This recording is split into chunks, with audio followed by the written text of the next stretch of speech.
President Donald Trump is threatening to close parts of the U.S.-Mexican border as record numbers of migrants surge through the legal loopholes created by Congress and judges.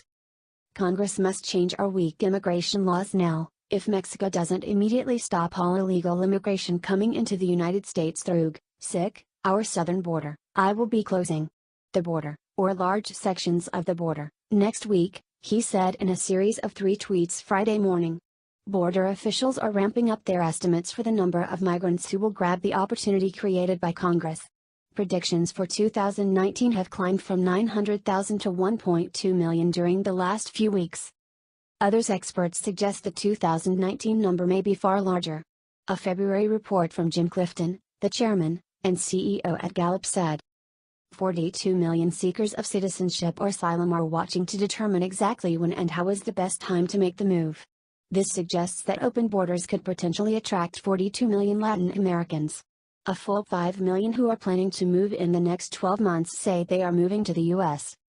Pro-migration Democrats deny the migrant wave and say it is smaller than the surges seen under President George W. Bush. But the numbers under Bush were high because individual migrants were overcounted as they made repeated attempts to sneak through the border.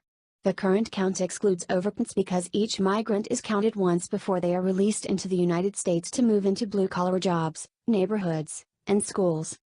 The growing wave of migrants from Central America is being welcomed as a humanitarian crisis by most Democrats leaders because it provides them with a new block of dreamer illegals who may become voters in the 2030s. The surge is also welcome because it gives elite progressives an opportunity to simultaneously display favoritism to subordinate outsiders and disdain towards the massive ordinary Americans who demand respect, civic solidarity, and higher wages. Business interests welcome the migration because it provides a new block of cheap workers, consumers, and renters, and also because it helps distract Washington from Trump's Hire American policy and his 4 pillars immigration reforms. The Hire American policy opposed by business groups because it is giving Trump's voters important pay raises before the 2020 elections. Business interests will rally to block Trump's threat to shutter the border until Mexico helps stop the mass migration, which is being aided by new bus lines which ferry migrants up to the U.S. border.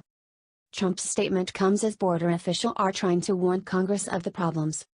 For example, DHS Secretary Kirstjen Nielsen said in a Thursday letter to all members of Congress that, "We face a system-wide meltdown, we are witnessing the real-time dissolution of the immigration system." She added, "I will be working with the Office of Management and Budget to provide you additional details in the near future, but the situation is so dire we want to make notification to you now that we will require additional resources, to ensure immediate safety and care of individuals in our custody." On Monday, Border Commissioner Kevin McAleenan provided reporters with some details about the Central Americans' rush into American society, jobs, and schools. The march and flow alone will include roughly 15,000 parents and 40,000 children in family units who will ask for asylum, and then will be released, plus roughly 35,000 single adults who will try to evade border officers, he said. McAleenan pinned the blame on Congress and the judges who have jointly cut legal holes in the border fences by allowing migrants to stream into U.S. cities, jobs, and schools if they merely ask for asylum, saying, "The increase in family units is a direct response to the vulnerabilities in our legal frameworks where migrants and smugglers know that they will be released and be allowed to stay in the U.S. indefinitely pending immigration proceedings that could be many years out. This is due to court orders that undermine the integrity of our immigration system. There is no questioning about why this is happening. Each year, roughly 4 million young Americans join the workforce after high school or university. The federal government then imports roughly 1.1 million legal immigrants, refreshes a resident population of roughly 1.5 million white-collar guest workers and roughly 500,000 blue-collar visa workers, and it also tolerates about 8 million illegal workers. In 2019, because of catch-and-release rules mandated by Congress and the courts, the federal government also will likely release at least 350,000 migrant Central American laborers into the U.S. job market even as at least 500,000 more migrants sneak past U.S. border defenses or overstay their visas.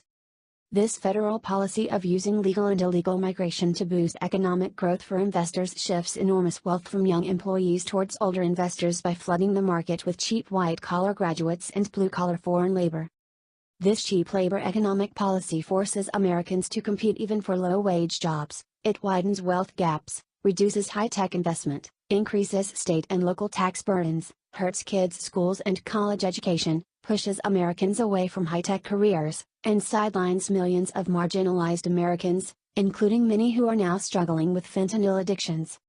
But Trump's Hire American policy has crimped the supply of new workers, so allowing blue-collar Americans to get a 4% wage increase in 2018.